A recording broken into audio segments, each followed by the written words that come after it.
자, 곧 이어서 제15강 미술교과서 지도서 완전 정복 진행하겠습니다. 오늘도 보색 대비, 한난 대비, 면적 대비, 호크니 포토콜라주, 칸제스키 폴로, 그 다음에 두처 템베라, 그 다음에 시아노타입, 백남준 나오고, 고객 유체 나오고, 박수건도 나오고요. 음, 어,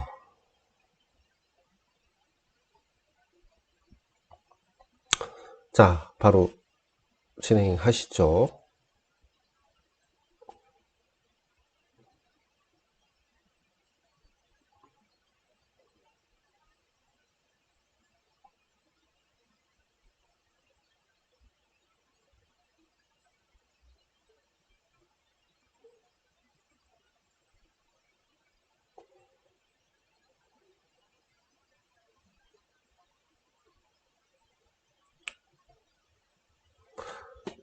네. 금강 대학로가 금동 대학로가 나오는데, 이제 백제 시대. 우선은, 어, 여기 보면 그 봉황, 맨 꼭대기에 여의주를 품고 있고, 그 다음에 이제 요 부분은 몸체 상단에, 선계이면서 3층 봉우리가 있고, 봉우리가 3층으로 되어 있고요. 그 다음에 몸의 하단은 3층에 연꽃과 바다가 있고요. 그 다음에 받침에는 용의 형상으로 용의 세 발은 땅에 그 뿌리를 두고 향로를 바치고 있다. 어, 음,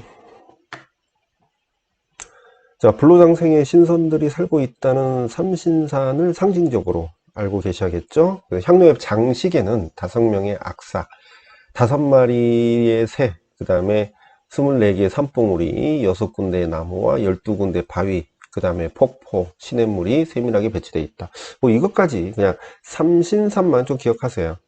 그 다음에 금동대학로는 능상리 고분을 찾는 관객들을 위한 주차장 건설 현장에서 주차장 공사가 임박한 때에 논바닥 진흙 속에 발견됐대요. 우연치 않게. 그래서 오랜 세월 불구하고 향로가 거의 완벽하게 보존될 수 있었던 것은 바로 대학로가 진흙에 잠겨 산소가 차단된 환경에 처해 있었기 때문이다.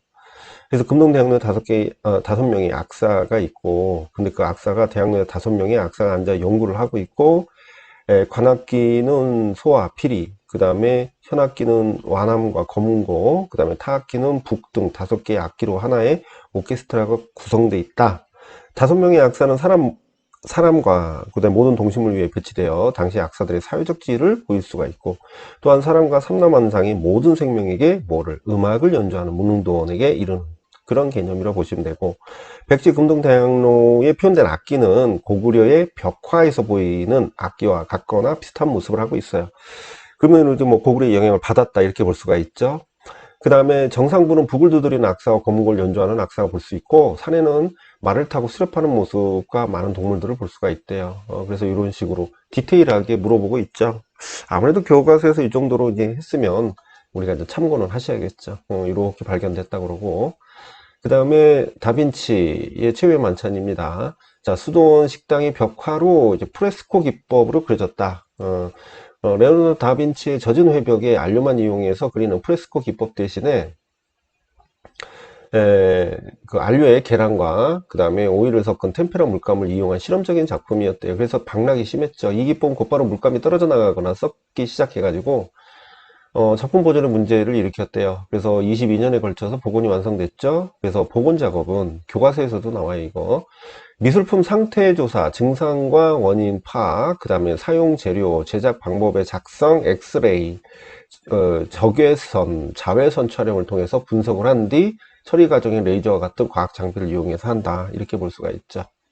그 다음에 또 하나는 물감의 혼합, 감산 혼합이고 빛의 혼합, 가산 혼합이 나왔어요. 그거를 통해 가지고 이제는 뭐 색채에 응용된 그 신인상주의가 나오는데, 세라의 작품에서는 색점을 활용한 병치 혼합을 중심으로 색이 시각적으로 혼합되도록 하는 거죠. 우리가 이제 시각적으로, 그러니까 착시로 인해서 혼합돼 보이는 것처럼 보이게 하는 거죠. 작가는 신인상주의 창시자입니다. 그의 가장 유명한 대작인 그랑드자트 섬의 그 일요일 오후는 신인상주의의 시작으로 현대 예술의 방향을 바꾸었대요. 그래서 19세기 회화의 하나의 상징이 됐고, 그의 회화의 과학적 접근에 대한 색채 이론가의 개념이 주목됐다. 그래서 과학 접근으로 됐다. 우선 이렇게 보고 있죠. 세아 이론을 요약하면 즐거운 정서는, 이제 요것은 블랭크 쳐가지고 물어볼 수 있어요. 즐거운 정서는 어, 선을 위로 향하고 따뜻한 색상을 주로 사용해서 밝은 색조를 지배적으로 만들어낼 수 있다. 고요함은 따뜻한 색과 차가운 색을 사용해서 밝음과 어둠을 균형 있게 쓰고 선을 수평적으로 쓰면 낼 수도 있다. 슬픔은 어둡고 차가운 색상을 사용해서 아래로 향하는 선을 쓰면 된대요.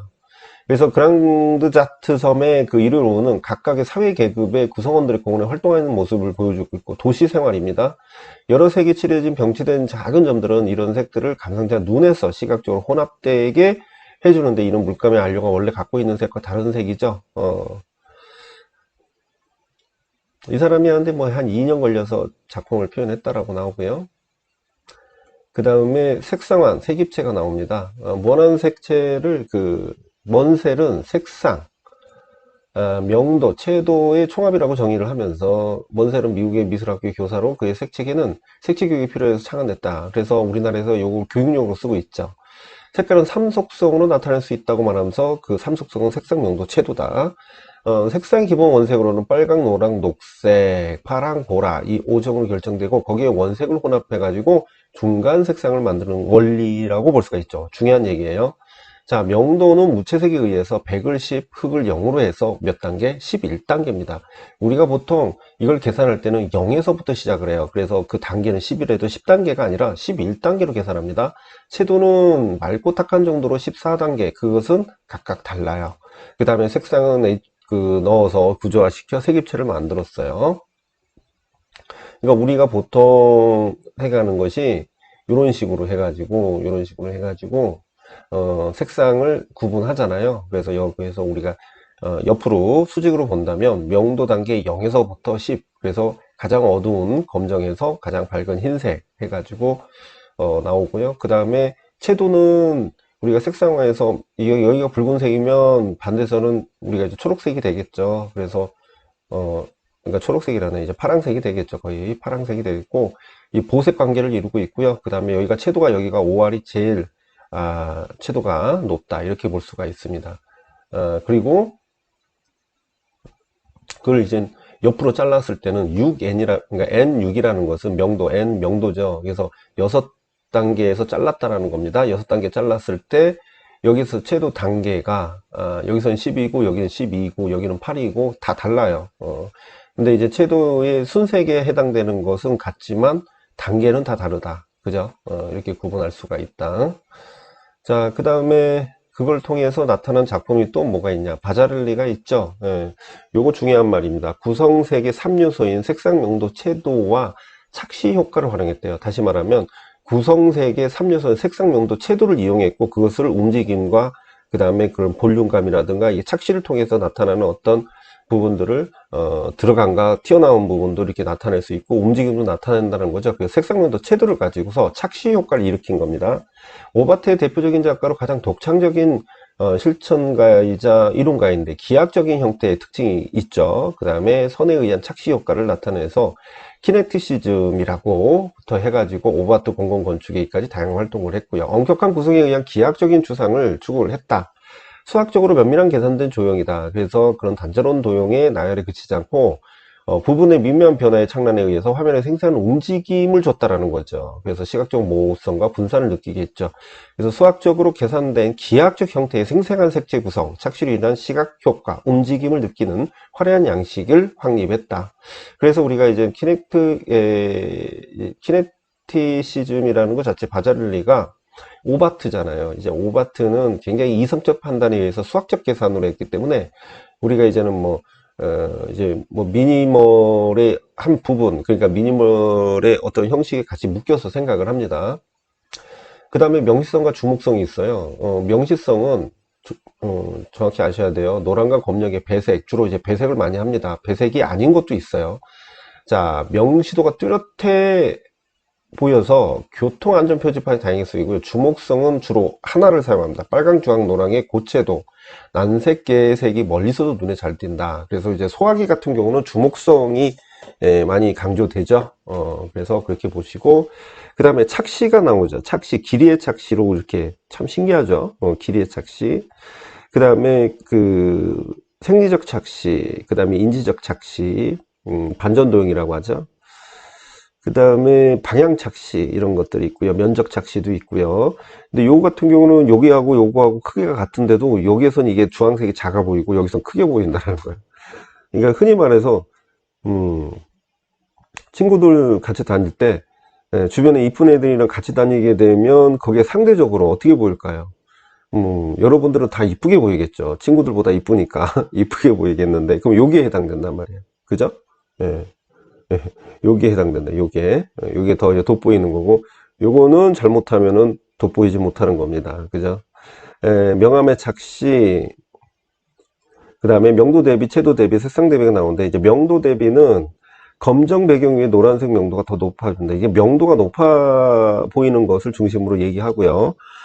채도 대비는 주의 색의 채도에 따라서 자주색 위에 빨간색이 더 맑아 보인다. 채도가 높아 보이는 것을 얘기하죠.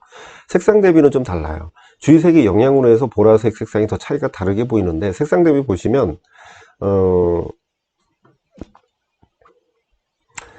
색상 대비 이것도 이렇게 너무 또 픽셀이 또 커지네요. 자, 여기서 보시면 보라색이 이제 붉은 계열과 파란 계열에 있는데 보라색이 이제 붉은 계열과 파란 계열 섞여서 만들어진 거잖아요. 그러니까 붉은 계열에 있으면 파란색이 더 돋보이게 돼 가지고 같은 보라색인데도 푸른색이 더 돋보이게 되는 그런 보라색이 보일 수가 있고 파란색 가운데선 붉은 기운이 더 돌아요. 왜 그러냐면 파란 기운을 흡수했기 때문에.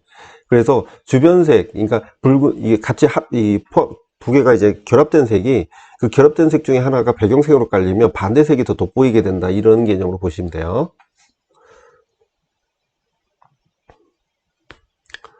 자, 그 다음에 보색 대비는 색상에서 반대는 색이죠. 그리고 한난 대비는 차가운 느낌의 한색과 따뜻한 느낌의 난색이 대비돼서 서로 성질이 더 강조돼 보인다. 이렇게 볼 수가 있고, 면적 대비는 같은 노란색이라도 면적이 좁고 넓음에 따라 색이 다르게 보이는 것인데, 면적이 넓은 색이 명도와 채도가 높아요. 그러면 다시 말하면, 항상 제가 수업 때 그냥 예시를 뭐 그거밖에 들 게 없어서 그러는데, 벽지를 고를 때 벽지의 샘플 같은 경우는 어떻게 될까요? 벽지 샘플 같은 경우는 우리가 벽지를 발랐을 때 큰 면적과 샘플색은 달라 보일 수밖에 없다라는 거야. 그래서 우리가 벽에다 발랐을 때는 굉장히 밝은 더 느낌이 나잖아요. 여기서 얘기한 것처럼 따지면. 그런데 샘플은 작으니까 더 어두워 보일 수가 있단 말이야. 그러다 보니까 원래 벽지 색깔보다 더 밝게 만든대요. 이제 그거를. 그 다음에 연변 대비는 색과 색이 경계가 되는 부분이 명도가 더 뚜렷하게 보인다라는 것이죠. 실제 그렇게 보이죠. 예. 그 명도 채도가 높은 색은 앞으로 진출해 보이고 채도가 낮은 색은 후퇴해 보인다. 그렇죠. 딱 봐도. 그 다음에 터너, 맘투베리스톤의 페어. 그래가지고 이게 수채화로 그렸대요. 되게 터너, 역시 터너답죠. 되게 섬세하게 잘 그렸는데 우선 수채는 안료에 물을 섞어요. 그러면 우리가 이제 여기서 물을 섞는다고 했는데 그러면 여기서 물이 뭐야? 물이 뭐게 되겠어요? 안료에 물을 섞게 된다. 안료에 물을 섞게 된다. 이 물 자체는 용해. 예. 우리가 이제 그 용해라고 하죠. 용해. 예. 그래서 우리가 이제 용해에 해당되는 것도 이제 주로 이제 뭐 아크릴도 물을 섞잖아요. 근데 여기서 고착제가 되는 게 있어요. 이제 고착제가 되는 것은 뭐냐면 아라비아 고무에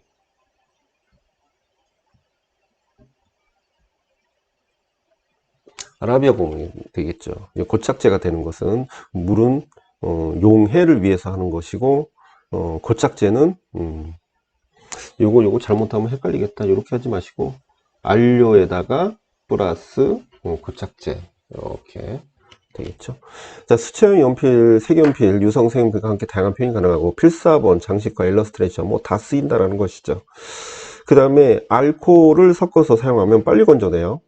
글리세린을 섞어 사용하면 건조가 속도를 늦출 수 있고요. 효과가 맑고 투명해 가지고 표현 효과를 투명하며 표현 효과를 위해서 검정색과 흰색을 사용하지 않는 것이 좋고 발명자 이름을 해서 와트만지는 수채화 전문 용기다. 그래서 와트만지는 약간 이렇게 번지게 하는 거죠, 그거. 그 다음에 두초가 나왔어요. 이 두초 그림 보시면 자세히 보세요. 이 두초 그림 잠깐 두초 좀 그림 좀 자세히 볼게요. 이 두초 그림 보시면 이게 입체감이 있습니까 없습니까? 그리고 또 이 아기 예수가 이게 비례가 좀 안 맞죠. 애 같은 경우는 머리가 상당히 크단 말이에요. 이런 식으로 큰데 그렇지가 않아요 지금은. 그죠? 비례적인 거 성인 비례로 해놓고서 축소시켜 놓은 것 같아. 우선 비례적인 게 좀 안 맞아 당시에. 우리가 이제 두초 같은 경우는 어느 시대예요? 시에나 화가예요. 시에나 화가. 그러니까 후기 고딕에 속하고 비잔틴의 그 특성이 많이 보여요. 비잔틴 특성이라는 것은 중세의 특성이라고 보시면 되죠. 그 다음에 시에나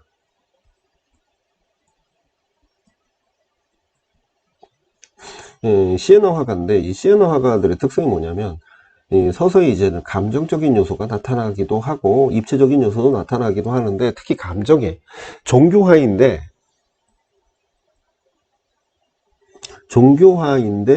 이제 감정이 조금씩 이제 개입이 된다 이렇게 볼 수가 있어요. 그리고 지금 종교화인데 되게 평면적인 방식으로 그러니까 도식화되긴 그러니까 도안화된 것은 뭐 그대로인 것 같긴 한데 입체감이 좀 살아있단 말이죠. 그래서 후기 고딕의 특성이라고 볼 수가 있어요. 자, 그러면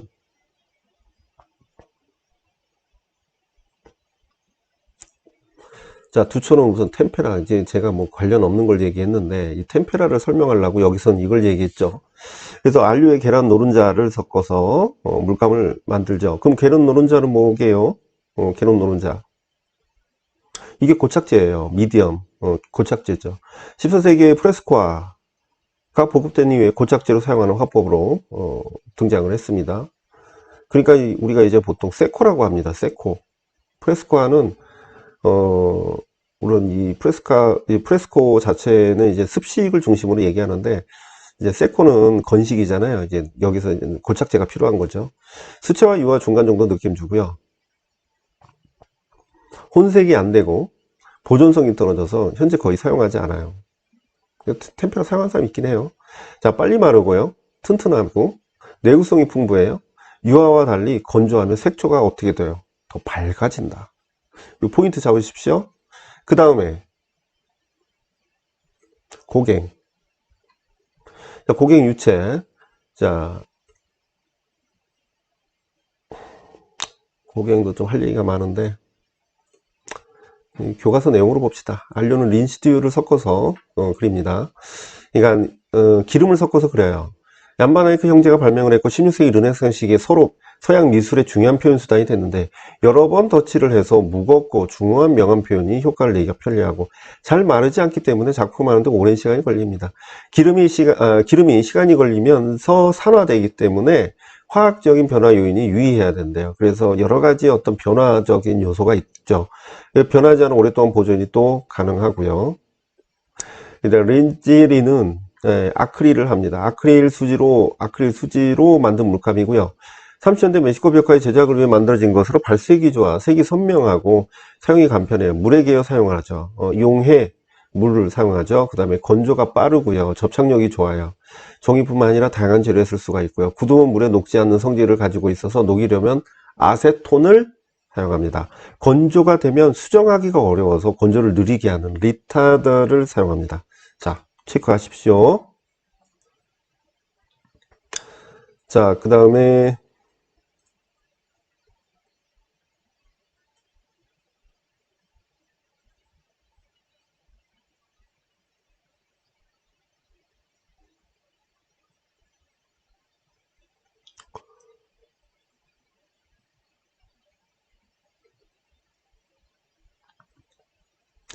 자, 슬라빈. 이 슬라빈 작품인데요. 뉴욕에서 활동한 사진작가입니다. 360도 파노라마 사진 작업을 해요. 그래서 슬라빈 하면은 이거 딱 봐도 이제 파노라마죠. 새로운 관점의 세상을 바라보기 위해 도시의 풍경을 왜곡을 하고 표현을 해서 초현실적인 느낌을 준다. 이게 포인트입니다. 왜곡을 하고요. 풍경을 왜곡하고 초현실 느낌을 줘요. 뉴욕에서 활동하는 사진작가이자 드론 전문가이기도 합니다. 그래서 자연의 풍경 및 도시를 3차원의 둥근 이미지 360도 파노라 시점으로 사진을 찍어서 또한 여기서 또 나오죠. 초현실적인 느낌을 주고 카메라는 훌륭한 도구지만 우리가 보는 범위에 제한적이다 라고 주장한 슬라비는 평면에서 360도 원근법을 만들기 위해 평면에 사진을 찍고 어떻게 해요? 재해석해 가지고 새로운 시각으로 만들어내요. 드론으로 이용한 무인 항공 촬영으로 유명해졌습니다. 그 다음에 호크니가 있어요. 호크니는 사진을 이용해서 몽타주 기법을 인물에 표현을 했는데, 이게 이제 몽타주 기법이죠. 자, 포토 몽타주. 작가는 자유로움의 표현을 어떻게 살 수 있는지 그 가능성에서 탐구하면서 표현을 했는데, 그는 그런 자유로운 주제를 적합한 표현에 찾는데 늘 촉각을 곤두세웠는데, 테크놀로지의 발전과 함께 등장하는 문명의 기기들에 대한 연구. 요즘은 아니지만 호크니가 나중에는 이제 아이패드로 그림을 그리죠. 그죠? 그 다음에 여기 호크니 또 나옵니다. 요게 이제 뭐 많이 알려진 작품이죠. 이것은 이제 파노라마식의 서부 풍경인데, 사진을 관심을 가져서 600장 이상의 사진으로 구성된 파노라마식의 서부 풍경인데, 이것은 포토 콜라주라고 합니다. 몽타주는 이제 인물이고, 이거는 포토 콜라주예요. 또 일반 사진에서 보이는 원근법을 깨뜨리고, 큐비즘적 다시점. 그래서 사실은 이 사람이 또 큐비즘의 영향을 받았다고 하죠. 그래서 사진은 전통적인 원근법의 원리를 보여주는 전형이었으나 포토콜라주에서는 사진의 그러한 속성을 도전하기 위해서 큐비즘의 다시점을 도입했대요. 사진에다가 큐비즘의 다시점을 사용했다. 그래서 또 다른 배경된 원근법은 한 장소에 서서 주변을 둘러본 공간을 찍어서 부채꼴 모양을 펼쳐 놓음으로써 광대한 잔이 연속으로 보이는 파노라마식 포토콜라주를 보여주고 있었다라는 것이죠. 그 다음에 그 시아노타입 포토그램 해가지고 나오는데, 영국 여성의 식물학자이며 여성 최초의 사진작가인데, 애트킨즈는 식물학에 관심이 많아서 식물을 말려서 수집하고 연구를 했대요. 1842년에 친구인 허셜강이 시아노타입을 발명하자 곧 자신의 수집한 식물 표본 중에 해조류 시아노타입 관광지에 올리고 노출해서 프린트하는 포토그램 방식을 식물 도감에 제시했대요. 그러면은 여기서 보시면 여기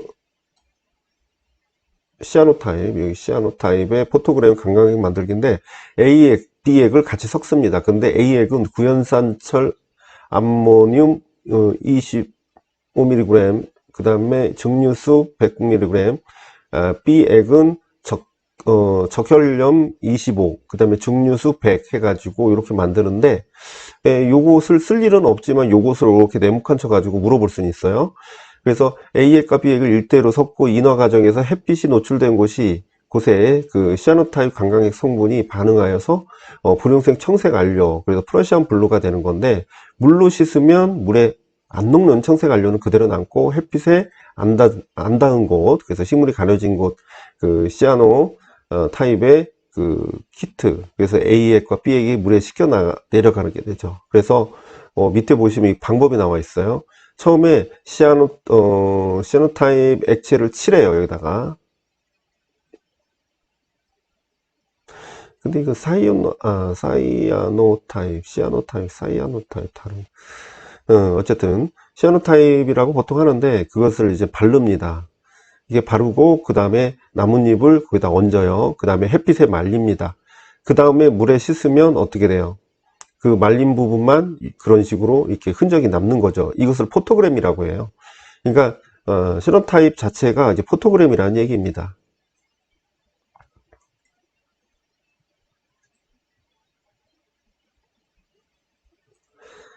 자, 그러면서 식물 포토그램 여기까지, 13페이지까지.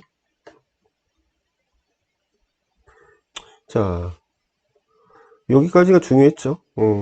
그 다음에 시간이 벌써 26분이 지났으니까 다음 시간에 이어서 하는 걸로 하겠습니다. 그래서 교과서는 오늘 좀 이렇게 중요한 거 많이 나왔죠. 그래서 그걸 좀 잘 정리하셔가지고 서브에 아니면 또 단권화에 첨부하셔서 보셨으면 좋겠습니다. 아니 뭐 그렇게 안 하셔도 이거 뭐 유튜브에 올라와 있으니까 계속 반복적으로 보시면 좀 좋을 것 같기도 하고요. 그죠? 자, 그래서 오늘은 여기까지 하겠습니다. 감사합니다.